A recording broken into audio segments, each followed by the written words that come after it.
प्रणाम और सम्मान पूर्वक नमन। आप जुड़े हुए हैं विश्व शांति दर्शन के मंच से और सुन रहे हैं महाभारत काल की कुछ अनकही कुछ अनसुनी कहानियां। यूं तो सारे पांडव महान योद्धा और उच्च चरित्र वाले व्यक्ति थे, लेकिन सभी में कोई ना कोई विशेष गुण अवश्य था। युधिष्ठिर धर्मराज थे और धर्म के विरुद्ध कोई कार्य नहीं करते थे।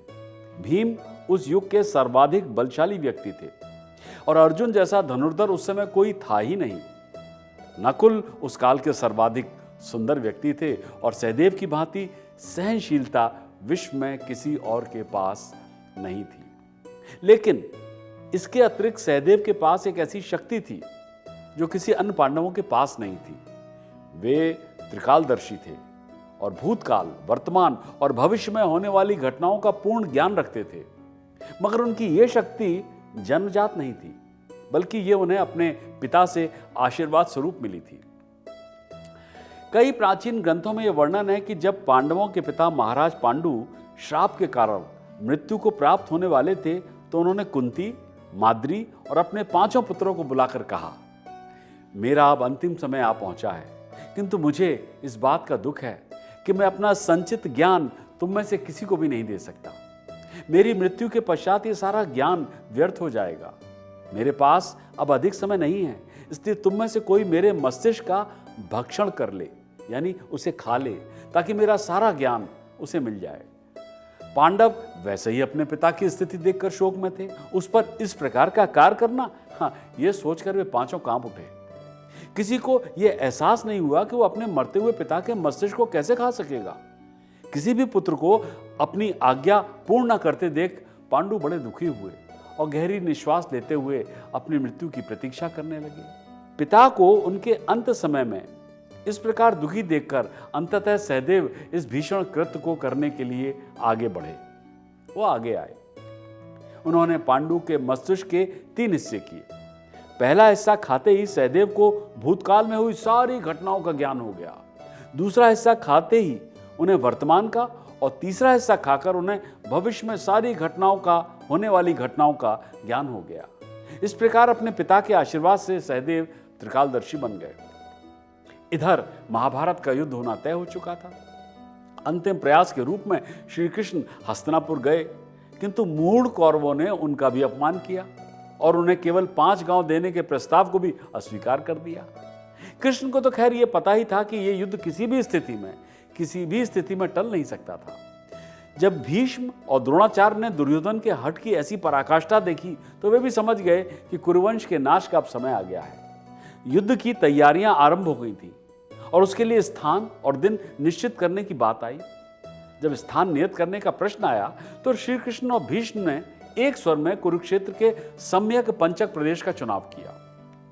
यह वही स्थान था जब भगवान परशुराम ने 21 बार क्षत्रियों का नाश करके उनके रक्त से 5 सरोवर भर दिए थे। कौरवों और पांडवों के पूर्वज महाराज कुरु को देवराज इंद्र ने यह वरदान दिया था कि जिसकी भी इस स्थान पर, यानी इस कुरुक्षेत्र पर मृत्यु होगी, उसे निश्चय ही स्वर्ग की प्राप्ति होगी। इस कारण श्री कृष्ण और भीष्म ने इस स्थान का चुनाव किया। कुछ समय में दोनों ओर की सेनाएं कुरुक्षेत्र में जाने के लिए तैयार थी। अब यह बात आई कि तिथि निश्चित की जाए, और यह बहुत ही महत्वपूर्ण कार्य था, क्योंकि अगर युद्ध गलत समय और गलत राशि में आरंभ किया तो उसका विपरीत प्रभाव किसी भी पक्ष पर पड़ सकता था। इस कारण पितामह भीष्म ने अपने राजजोशी के अतिरिक्त देश विदेश से कई ज्योतिषविदों को आमंत्रित किया, ताकि वे ग्रहों और नक्षत्रों की स्थिति के अनुसार युद्ध का सही समय निश्चित करें। उन विद्वानों ने ग्रहों की गणना की और कई तिथियां बताई, किंतु दुर्योधन ने उन सबको अस्वीकार कर दिया। सभी हैरान थे कि दुर्योधन इतने सारे ज्योतिष विद्वानों की बात क्यों नहीं मान रहा है।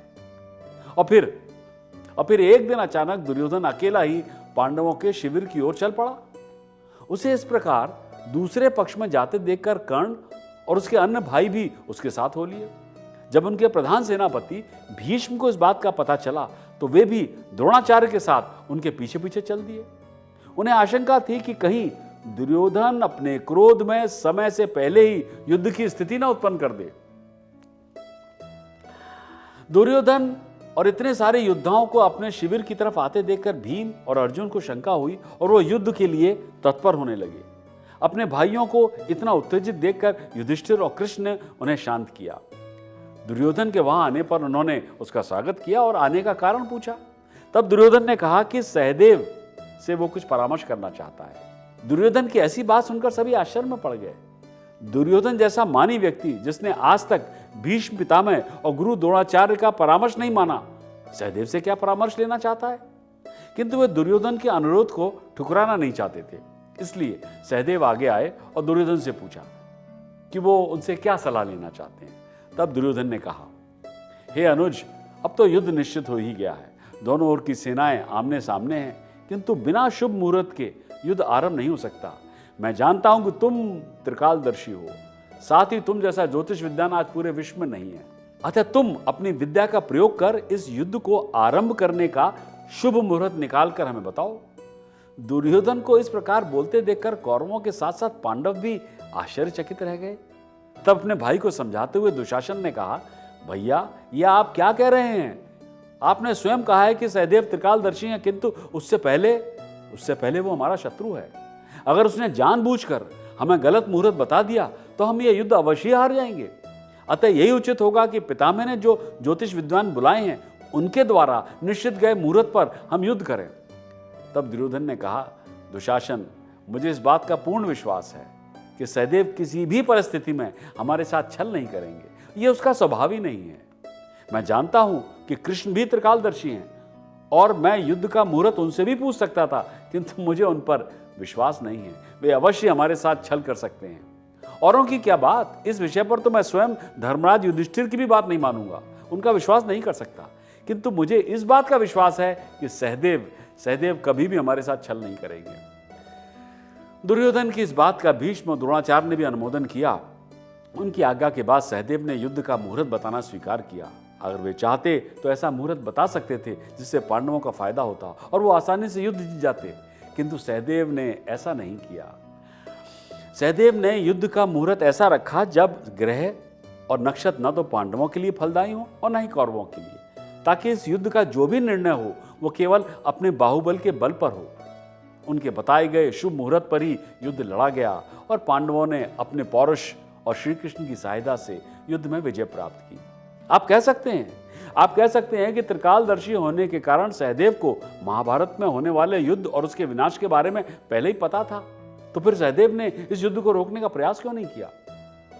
इसका कारण यह था कि श्री कृष्ण ने सहदेव को ऐसा करने से मना किया था। सहदेव के अतिरिक्त केवल श्री कृष्ण ही थे जिन्हें होने वाली भविष्य की सारी घटनाओं का ज्ञान था, किंतु वे ये जानते थे कि पृथ्वी की भलाई के लिए यह युद्ध आवश्यक है।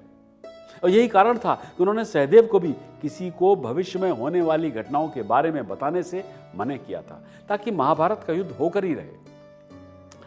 कहीं कहीं इस बात का भी वर्णन है कि श्री कृष्ण ने सहदेव को यह श्राप दिया था कि अगर उसने भविष्य में होने वाली किसी भी घटना के विषय में किसी को भी कुछ बताया तो उनकी मृत्यु हो जाएगी। इसी कारण सहदेव ने होने वाले युद्ध के विषय में किसी को नहीं बताया, क्योंकि वे ये भी जान चुके थे कि युद्ध कितना आवश्यक है। आशा करता हूं कि त्रिकालदर्शी पांडुपुत्र सहदेव की ये कहानी आपको पसंद आई होगी। सब्सक्राइब कीजिए, शेयर कीजिए और विश्वास बनाए रखिए विश्व शांति दर्शन में।